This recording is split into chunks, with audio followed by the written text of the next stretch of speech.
नमस्कार बच्चों। एक्सरसाइज 7.3 पर आते हैं कि चल रही थी हमारी, और प्रश्न नंबर 13 तक मैं आपको बता चुकी थी।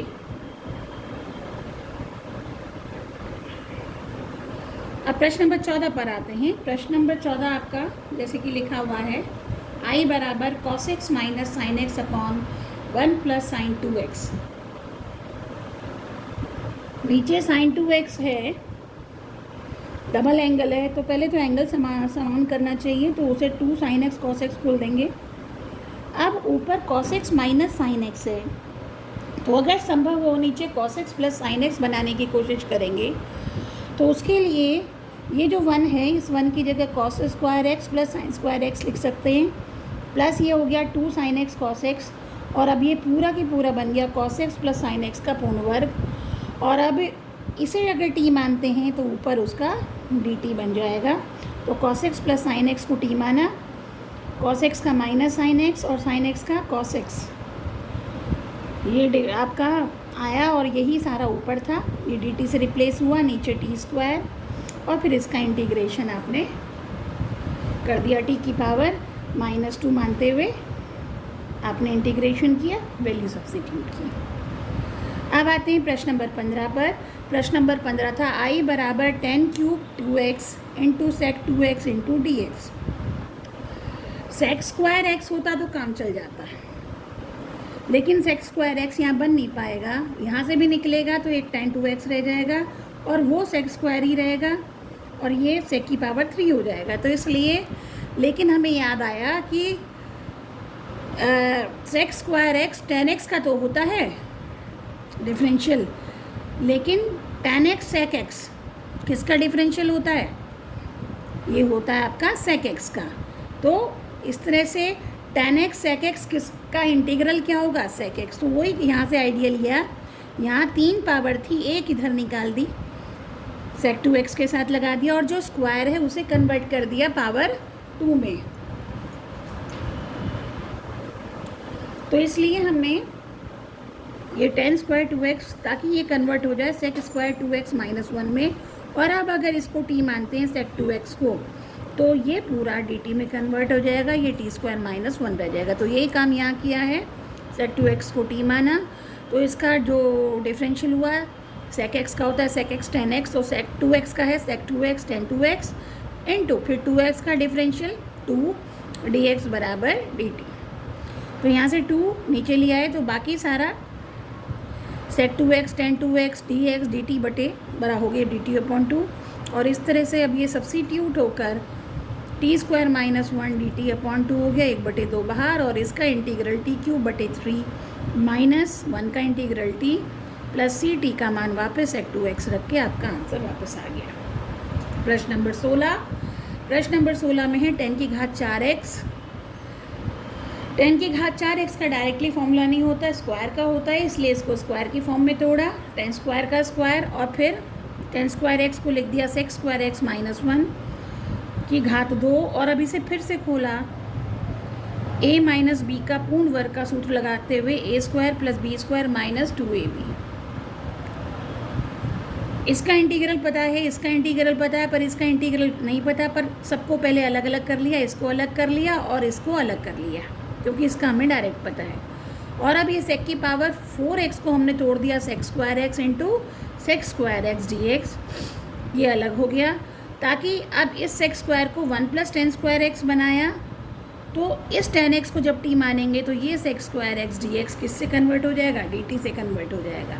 और इधर हमने ये डायरेक्ट इंटीग्रल ले लिया, 1 का integral x -2 sec square x का इंटीग्रल tan x, और यहाँ पर इस वाले में जो इंटीग्रल में tan x को t मानते ही sec square x d x किसके बराबर हो गया? dt के बराबर हो गया।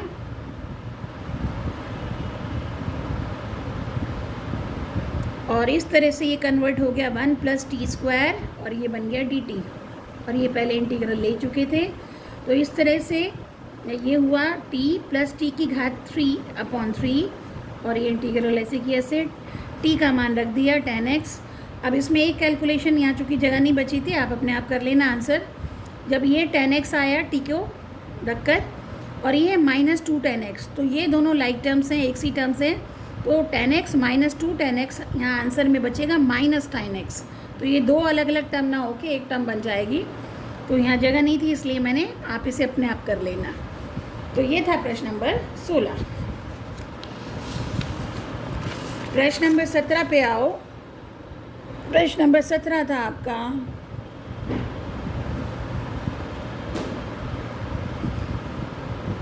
ये है प्रश्न number 17, sin cube x plus cos cube x upon sine square x into cos square x। तो इसको अलग अलग कर लिया, इसके नीचे अलग, इसके नीचे ये अलग, दोनों अलग अलग कर लिए।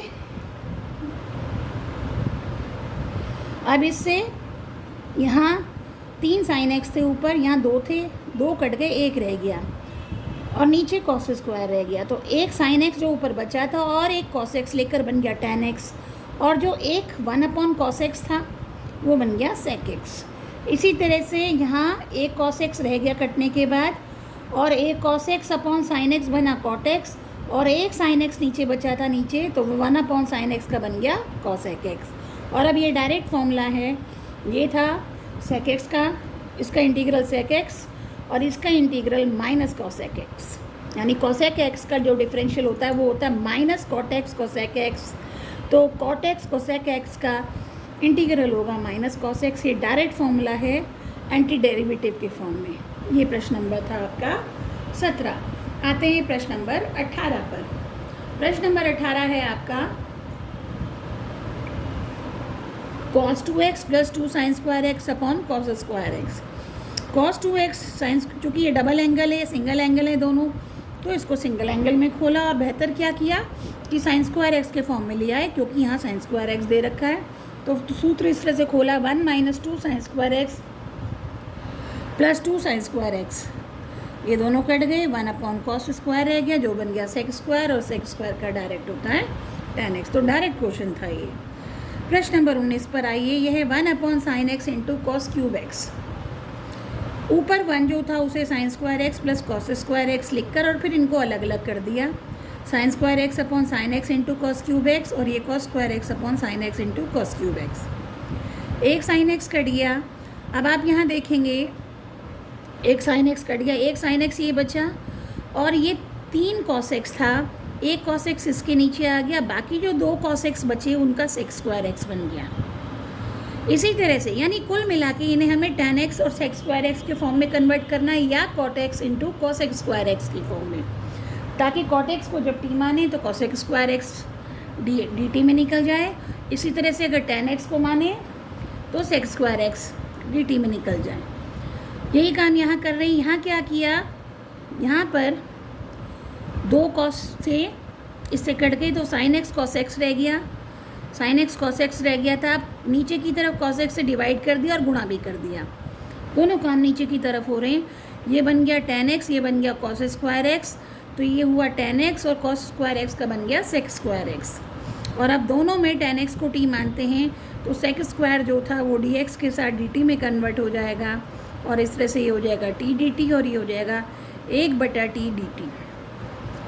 इसका t स्क्वायर बटे 2 और इसका log ऑफ t, टी का मान वापस, और ये आपका उत्तर आ गया। ये था प्रश्न नंबर 19।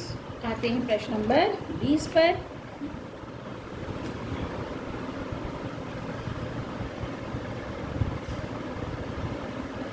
प्रश्न नंबर 20 कहता है cos 2x upon cos x plus sin x का पूर्ण वर्ग।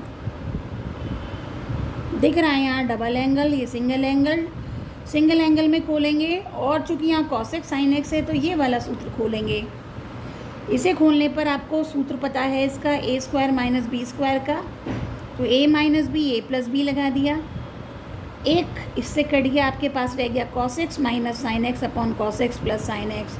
और यहाँ आपको पता है कि नीचे वाले का डिफरेंशियल ऊपर है, तो cos x plus sine x को t माना, इसका डिफरेंशियल ऊपर विद dx के साथ dt से रिप्लेस हो गया। कुल मिलाकर ये रह गया dt अपॉन t, यानी log of modulus t plus c, और t का मान वापस आपने रखा cos x plus sine x. प्रश्न number 21 sine inverse cos x d x. ये साइन है, ये कॉस है, तो कॉस एक्स को हम साइन में बदलेंगे। कन्वर्जन फॉर्मूला होता है हमारा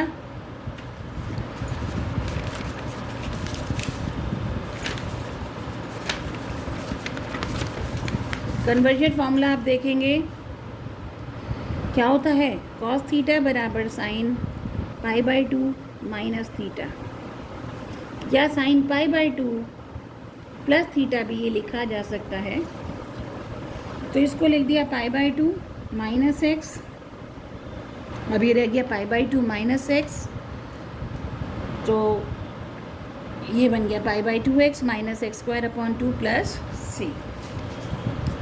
प्रश्न नंबर 22 थोड़ा डिफरेंट है और इसमें ट्रिक आती है, ट्रिक काम करेगी। I is equals to 1 upon cos x minus a cos x minus b. अब एक ये कोण दोनों अलग अलग हो गए हैं। अब कभी भी किसी इंटीग्रल में ऊपर नीचे दाएं बाएं कहीं भी हम कांस्टेंट यानी अचर राशि से तो गुणा कर सकते हैं, पर चर राशि से नहीं कर सकते। चूँकि x चर राशि है तो x के रूप में हम कोई भी अपनी तरफ से इंट्रोड्यूस या कोई पद ऊपर नीचे नहीं गुणा कर सकते। तो अब ये बस ट्रिकी सवाल है, ये ऐसे सवाल होते हैं जो जब तक आप करेंगे नहीं तब तक आप नहीं से कर पाएंगे। तो इसमें क्या काम किया, ऊपर नीचे साइन a माइनस बी से गुणा किया,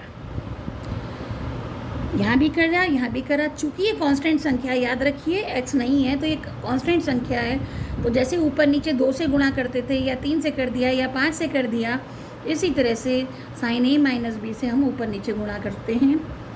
इसका फ़ायदा क्या हुआ, ये तो बाहर ही रह गया, कांस्टेंट है। अब यहाँ a माइनस बी था, इसके में अपनी तरफ से माइनस एक्स प्लस एक्स घुसा दिया, a माइनस बी एस सच है, बाकी सब चीज़ें ऐसे की ऐसी हैं। इसका फ़ायदा क्या हुआ कि अब ये जो a माइनस बी के साथ एक प्लस एक्स एक माइनस एक्स लगाया था, तो यहाँ से हम x माइनस ए और x माइनस बी का रूप पा सकते हैं। तो ये हुआ 1 upon sine a minus B, तो ये हो गया sine x minus B minus x minus A, आ गया ये दोनों एंगल का रूप। और अब खोलेंगे साइन a माइनस बी का सूत्र लगाएंगे। साइन a माइनस बी का सूत्र होता है sign A cos B minus cos A sine B. तो यहाँ a की जगह क्या आ गया, x माइनस बी, b की जगह आ गया x माइनस ए, तो ये हो गया sine x minus B cos x minus A minus cos x minus B sine x minus A, और साथ साथ इन दोनों से अलग अलग भी कर दिया। ये 1 upon sine a minus b जो कि एक कांस्टेंट है, अचर राशि, ये बाहर। और अब ऐसे करने से कॉस x माइनस ए से कॉस x माइनस ए कट गया, ये रह गया tan x माइनस बी, और इधर कॉस x माइनस बी से cos x minus b cut गया, ये रह गया tan x माइनस ए। और tan x का डायरेक्ट सूत्र मैंने बता दिया था आपको, प्रूफ करके दिखाया था, और अब आप उसको एज आ फॉर्मूला यूज़ करोगे। tan x का इंटीग्रल जो आपने पढ़ा था वो था क्या, log of sec x modulus में, या आप कह सकते हैं minus log of cos x, दोनों ही बातें हैं। तो हमने ये वाला फॉर्मूला जाता माइनस से बचने के लिए, तो ये फॉर्मूला हमने लगाया log sec x minus b यहाँ, और ये डायरेक्ट फॉर्मूले हैं tan के, log sec x minus a यहाँ। आप चाहो तो उत्तर यहीं छोड़ दो, चाहो तो log m minus log n का सूत्र लगाओ जो कि लॉग m बटे n के बराबर होता है। तो ये था प्रश्न नंबर आपका 20। आते हैं प्रश्न नंबर 23 पे।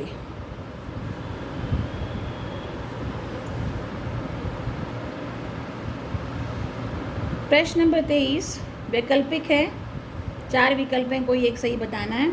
और आपको दे रखा है sine square x minus cos square x upon sine square x into cos square x, इसको सॉल्व करना है। तो क्या किया, दोनों को अलग अलग कर दिया, साइन स्क्वायर एक्स बटे ये minus cos square x upon ये। जब इससे अलग अलग करेंगे तो साइन स्क्वायर से साइन स्क्वायर कटेगा, नीचे बचेगा कॉस स्क्वायर एक्स, ऊपर बचेगा 1, तो 1 अपॉन कॉस स्क्वायर बन गया सेक स्क्वायर। जब इससे ये अलग होगा cos square x upon sine square x into cos square x, तो कॉस स्क्वायर कट जाएगा, ऊपर 1 नीचे साइन स्क्वायर एक्स बच जाएगा, और साइन स्क्वायर एक्स का बन गया कॉसेक स्क्वायर एक्स। तो ये आपका बचा, और ये आपके डायरेक्ट सूत्र हैं। ये इसका क्या है, इंटीग्रल 10x माइनस इसका इंटीग्रल है माइनस कॉट एक्स प्लस सी, माइनस माइनस प्लस, तो जो पहला वाला विकल्प है ये विकल्प वो सही है। प्रश्न नंबर 24 में e की power x into 1 plus x d x ऊपर है अपॉन कॉस स्क्वायर e की पावर x इंटू एक्स नीचे है। यहाँ देखते ही एकदम से अंदाज़ा हो जाना चाहिए कि यहाँ सब्स्टिट्यूशन लगेगा, यानी प्रतिस्थापन लगेगा, और e की पावर x, क्योंकि ऊपर सेक्स स्क्वायर वगैरह तो है नहीं, इस पूरे को तो टी नहीं मानेंगे, इसको अगर टी मानेंगे तो e की पावर x इंटू एक्स को जब t माना और इसका डिफरेंशियल किया, डिफरेंशियल में क्या लगेगा, गुणनफल का नियम। तो पहले इसका डिफरेंशियल e की पावर x का, e की पावर x ही होता है, x ऐसे की ऐसे, प्लस अब e की पावर x ऐसे की ऐसे, x का डिफरेंशियल 1 इंटू डी एक्स बराबर डी टी। तो यहाँ से e की पावर x बाहर निकाला, बचा 1 प्लस एक्स डी एक्स। तो यही आपका पूरा न्यूमरेटर यानी अंश में यही है। तो ये पूरा डी टी से कन्वर्ट हुआ, नीचे कॉस स्क्वायर टी बन गया, ये होता है सेक्स स्क्वायर टी। इसका डायरेक्ट फॉर्मूला आप जानते हैं, वो होता है tan टी बराबर टी का मान वापस tan x e की पावर x, ये हमने टी माना था, प्लस सी। तो इस तरह से ये बी विकल्प जो है वो सही आंसर है। तो ये हुई आपकी एक्सरसाइज 7.3। इसके बाद चलेंगे 7.4 एक्सरसाइज को करेंगे आपके अगले वीडियो में, और उससे जुड़े हुए कुछ सूत्र हैं, आंशिक भिन्न हैं, उसके बारे में मैं आपको बताऊंगी। Thank you.